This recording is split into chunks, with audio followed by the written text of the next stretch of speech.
m'appelle Rocco Larocca, je suis d'origine sicilienne. Je suis né le 25 avril 1985, le jour de l'indépendance italienne. Je suis né en Belgique, mais j'ai la nationalité encore italienne. Mon grand-père vient d'un village où le saint patron c'était Saint Rocco, le saint patron des pestiférés. Du coup, tous les garçons s'appelaient Rocco. La Sicile, c'est un peu une terre d'immigrés. C'est plein de peuples différents, c'est un mélange d'arabes du nord, d'arabes subsahariennes, de grecs et d'italiens.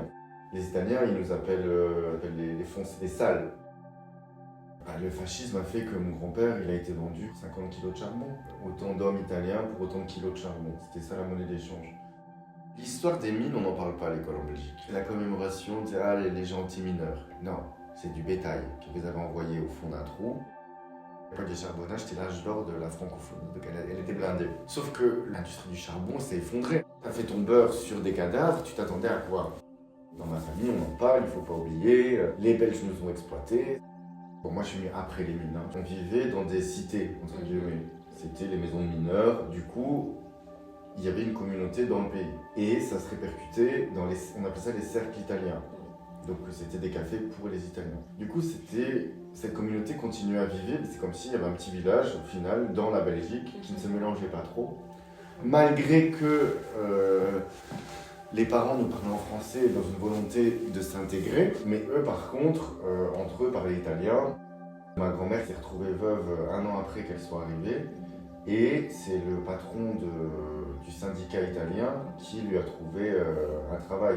Cette espèce de communautarisme, c'est ça qui a créé tout le système syndical en Belgique.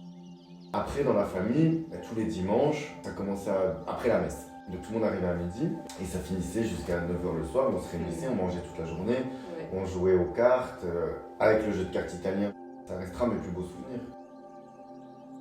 J'étais très heureux de vivre en Belgique parce que je trouve que c'est un pays profondément bienveillant. Et le fait maintenant d'arriver en France, où c'est beaucoup plus austère, on me demande mais t'es italien, t'es belge, et du coup ça me réassocie à mon côté belge qu'en Belgique j'étais italien. Et mon père a voulu que je garde mes deux nationalités, donc il voulait pas que je sois totalement belge, tu vois. Compliqué la Sicile parce qu'on ne se retrouve ni dans les blancs, ni dans les Africains. Je dis les Africains parce que c'est un peu toute la zone méditerranéenne. La culture sicilienne, notamment par rapport à la position de la femme et de la culture un peu machiste, ce qu'on retrouve c'est l'éducation dure, le poids de la famille qui est très lourd. Nous on avait la ceinture et le martinet. La grande différence c'est que le catholicisme qui est très présent, mais c'est totalement différent du catholicisme de l'Europe du Nord. C'est-à-dire en Europe du Nord, le catholicisme est plus lié à la bourgeoisie. Pour toutes les cultures patriarcales et machistes. On ne peut pas en parler, par exemple les hommes tapent leurs femmes, la femme tu dois rester vierge jusqu'au mariage.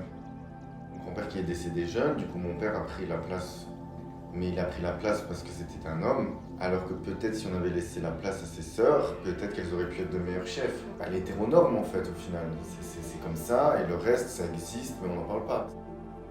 La Sicile, c'est une ville de pirates. Ils allaient braquer les négriers pour aller prendre les esclaves, donc les esclaves noirs, pour en faire des citoyens siciliens. Ça, au final, qui a aussi créé la Sicile, c'est ce mélange. Il faut expliquer aux gens. Oui, on est blanc, de premier abord, on est blanc, mais si on remonte un peu plus loin, c'est un mélange et du coup, que moi-même, aujourd'hui, j'ai un peu du mal à me positionner. Il y a aussi ce truc un peu du tabou, l'homophobie aussi. C'est surtout ça, parce que tu dois rentrer dans les codes, et les enfants... J'étais victime de racisme quand on me prenait pour un arabe. À savoir qu'avant j'avais une grosse barbe. En tant que blanc, non, le racisme italien est devenu sympa. Autant à l'époque de mon père, qui lui a vraiment vécu le racisme, parce que l'expression en Belgique, il les appelait macaroni, ils disaient salchouk pour les Italiens. Et il y avait les panneaux dans certains endroits interdits aux chiens et aux Italiens. Qu'on hérite de ça. D'après les Italiens, les Arabes sont arrivés, du coup les Italiens ils sont montés. C'est toujours comme ça le racisme, une minorité, celle d'avant, après on valide. L'autre vague d'immigration est arrivée.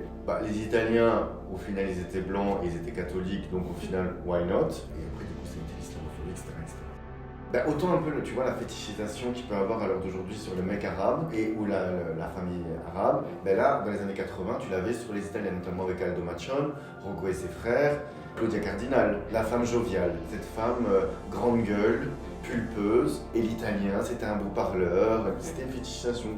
On devient des alliés de ceux qui se prennent plein la gueule maintenant, on rallie la cause. À partir du moment où on t'a fait, aide ceux à qui on fait, à transformer la destruction en quelque chose de positif. Parce que c'est pas facile. Pour l'avoir vécu, à quel point c'est dur de se construire seul. J'arrive à ce que les gens brisent leur chaîne, quoi. Libérez-vous, libérez-vous, libérez-vous, libérez-vous, libérez-vous. Je répéterai jamais assez. et faites pas de mal.